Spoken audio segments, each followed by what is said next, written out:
Salam sejahtera, kami dari Kumpulan 7 akan membentangkan isu tentang ketagihan gadget dan media sosial dalam kalangan pelajar dalam subjek KPP 3023 Psikologi dalam Pendidikan dengan pensyarah kami yaitu Dr. Setish Rao.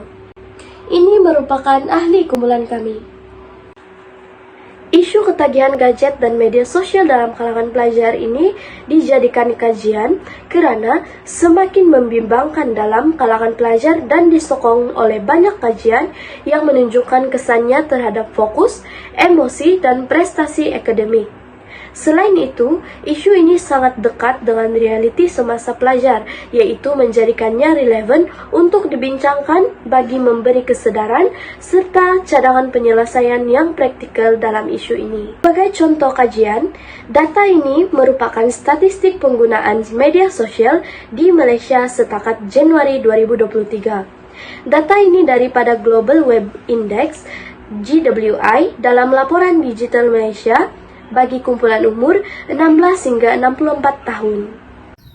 Seterusnya, saya akan membincangkan tentang pelopor teori bagi teori Maslow, teori behaviorism, dan teori kognitif. Bagi teori yang pertama ialah teori Maslow. Tokoh bagi teori Maslow ini ialah Abraham Maslow. Teori ini menyatakan bahwa manusia mempunyai 5 tahap keperluan yang perlu dipenuhi secara berperingkat. Tingkah laku manusia digerakkan oleh usaha untuk memenuhi keperluan fisiologi, keperluan keselamatan, keperluan kasih sayang dan sosial, keperluan penghargaan diri, dan keperluan hasrat diri. Seseorang tidak dapat mencapai tahap keperluan yang lebih tinggi sebelum keperluan asas dipenuhi. Berikut merupakan raja bagi teori Maslow. Teori yang kedua ialah teori behaviorism. Tokoh bagi teori ini ialah Frederick Skinner. Teori behaviorism ini melibatkan tingkah laku yang menekankan bahwa pembelajaran berlaku melalui hubungan antara rangsangan stimulus dan tindak balas respon. Tingkah laku boleh dibentuk, diubah, ataupun dikekalkan melalui peneguhan ganjaran dan hukuman, ataupun melalui proses pelaziman. Teori ini mengutamakan tingkah laku yang boleh diperhatikan dan diukur. Teori yang ketiga ialah teori kognitif. Tokoh bagi teori ini ialah George Kelly. Teori kognitif ialah yang menekankan bahwa pembelajaran berlaku melalui proses mental dalaman seperti perhatian persepsi, ingatan, pemikiran, penaklukan, dan penyelesaian masalah. Individu dianggap aktif memproses, mentafsir, dan menyusun maklumat untuk menghasilkan pembelajaran yang bermakna. Salam sejahtera, hari ini saya akan membentangkan tentang faktor-faktor ketagihan gadget atau media sosial berdasarkan 3 teori psikologi utama. Yang pertama yaitu teori Maslow, yang kedua teori behaviorism, dan yang ketiga teori kognitif. Pertama, menurut teori Maslow, ketagihan gadget berlaku apabila keperluan asas hingga keperluan psikologi seperti keselamatan, kasih sayang, atau penghargaan tidak dipenuhi dengan baik dalam kehidupan sebenar, mengakibatkan individu coba menggantikan kekurangan tersebut melalui penggunaan gadget atau media sosial. Sebagai contoh, seseorang yang kurang perhatian mungkin mencari penghargaan melalui like, komen, atau interaksi dalam talian. Terusnya, menurut teori behaviorism, teori ini menjelaskan bahwa gadget memberikan ganjaran segera seperti message atau video yang menarik. Notifikasi bertindak sebagai rangsangan berulang yang membuat kita ingin melihat telepon secara berulang kali. Selain itu, ketidakpastian ganjaran seperti tidak tahu apa yang akan muncul ketika kita scroll menjadikan kita terus menggunakan media sosial tanpa henti. Aplikasi media sosial ini direka dengan ganjaran kecil dan berterusan yang akhirnya membina tabiat ketagihan oleh remaja. Ditambah pula tiada hukuman atau batasan membuatkan penggunaan berterusan.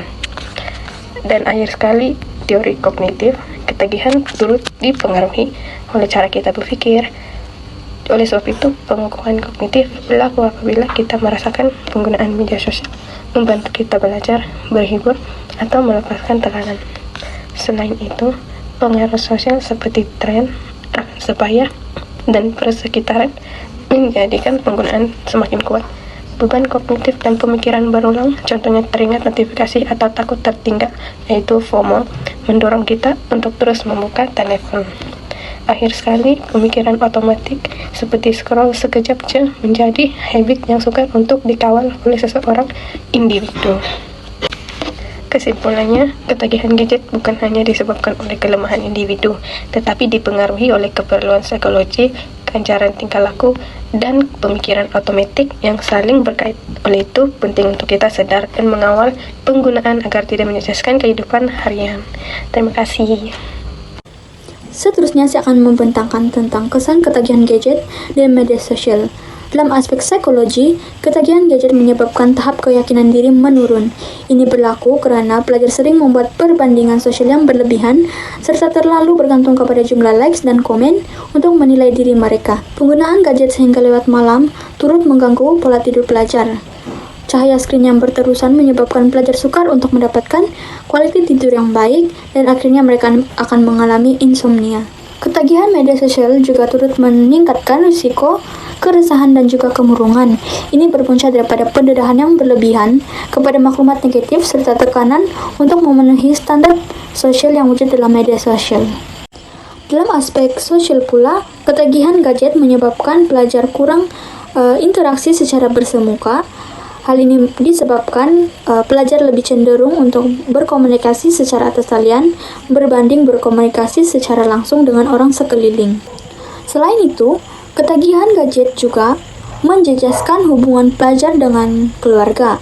Kebergantungan kepada komunikasi digital ini telah menggantikan pertemuan fisikal pelajar yang akhirnya akan menjejaskan kualitas komunikasi pelajar. Pelajar yang mengalami ketagihan gadget lebih cenderung untuk mengasingkan diri. Hal ini karena mereka lebih suka untuk menghabiskan masa bersendirian dengan gadget dan kurang melibatkan diri di aktivitas sosial yang sebenar. Akhir sekali, aspek akademik. Pelajar cenderung menangguhkan tugasan mereka apabila kerap terganggu oleh notifikasi gadget. Lebih banyak masa yang dihabiskan untuk aktiviti dalam talian berbanding menyiapkan tugasan yang diberikan. Penggunaan gadget secara berlebihan juga mengurangkan keupayaan berpikir secara kritis. Pelajar lebih bergantung kepada bantuan digital seperti ChatGPT untuk menyiapkan kerja, menyebabkan pemahaman konsep menjadi cetek dan kurang melibatkan proses kognitif.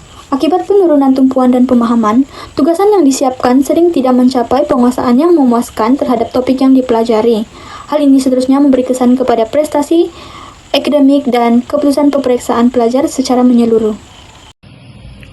Ini pula adalah isu semasa yang dialami oleh pelajar ketika mereka menghadapi ketagihan gadget yang tidak terkawal. Salah satu bentuk ketagihan gadget yang sering berlaku dalam kalangan pelajar ialah doom scrolling. Doom scrolling ini bermaksud perbuatan menata kandungan ataupun scroll negatif tanpa henti, terutamanya gosip, konflik, berita buruk dan juga posting sensasi. Ramai pelajar menata ataupun scroll sehingga 1 atau 2 jam tanpa sedar akan masa telah berlalu. Jadi, ia biasanya dilakukan sebelum tidur. Tingkah laku ini menyebabkan otak kita sentiasa mencari rangsangan yang baru. Sekaligus, ianya dapat meningkatkan ketagihan terhadap gadget. Selain itu juga, pelajar juga terdedah kepada fenomena FOMO, iaitu Fear of Missing Out. FOMO ini merujuk kepada perasaan takut akan ketinggalan trend semasa, cerita ataupun aktiviti daripada rakan-rakan mereka. Disebabkan oleh pengaruh ini, ramai pelajar berasa mereka seperti sentiasa rasa ingin membuka media sosial sepanjang masa. Mereka akan kerap memeriksa notifikasi, berasa gelisah jika tidak memegang telefon, dan mereka juga akan sering membuat perbandingan sosial seperti lupa paras mereka tersendiri, gaya hidup ataupun pencapaian mereka. Semua ini boleh memberi kesan kepada emosi dan juga keyakinan diri pelajar masing-masing. Apabila kita dapat kaitkan isu ini dengan dapatan graf kajian seperti di bawah, kita dapat lihat bahawa penggunaan media sosial memang sangat meluas dalam kalangan pelajar. Sebagai contoh, WhatsApp digunakan oleh lebih 96% pelajar, TikTok 88%, Instagram 86% dan juga YouTube hampir 79% pelajar yang menggunakannya. Pertusan yang tinggi ini menunjukkan bahawa media sosial sudah menjadi sebahagian besar daripada kehidupan harian mereka, iaitu pelajar.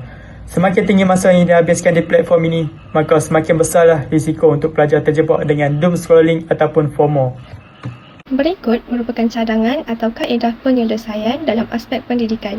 Yang pertama ialah pembentukan kesedaran dan sokongan kaunseling.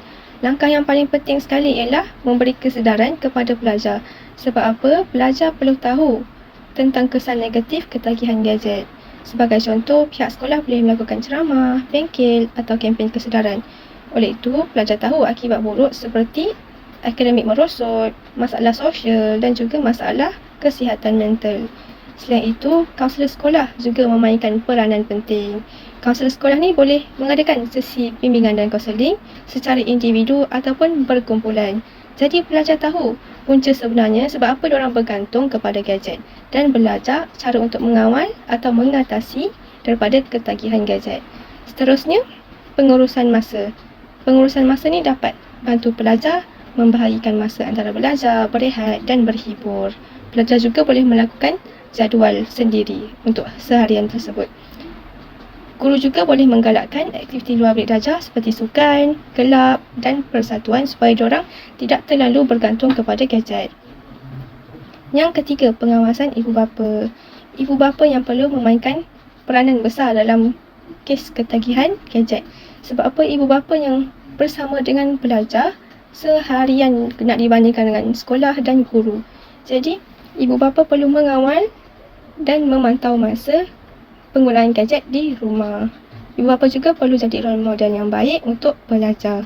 Kesimpulannya, masalah ketagihan gadget boleh ditangani jika semua pihak memainkan peranan masing-masing. Seterusnya, dalam aspek psikologi pula, yang pertama adalah pembinaan disiplin diri dan pengurusan diri, iaitu dengan menjadwalkan masa penggunaan gadget dan menentukan zon bebas gadget dengan mewujudkan kawasan atau waktu di rumah tanpa gadget untuk fokus kepada interaksi sebenar, sebagai contoh pada waktu makan bersama keluarga dan pada waktu sebelum tidur. Selain itu juga, teknik Pomodoro juga boleh digunakan.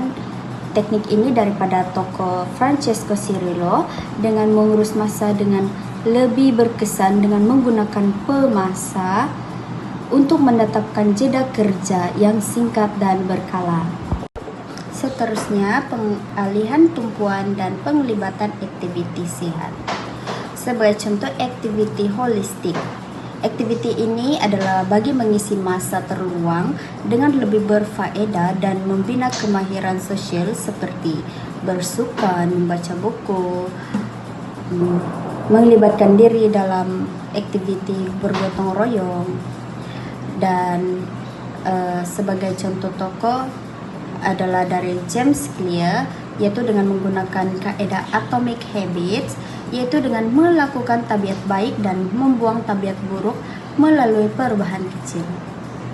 Kesimpulannya, isu ketagihan gadget dan media sosial dalam kalangan pelajar semakin membimbangkan karena ia bukan sahaja menjejaskan status fokus pembelajaran, malah memberi kesan terhadap emosi, disiplin dan perkembangan sosial mereka. Justru, kerjasama antara ibu bapa, guru, dan pelajar sendiri amat penting bagi memastikan penggunaan gadget berlaku secara seimbang demi melahirkan generasi yang lebih berdisiplin, sihat, dan bertanggung jawab.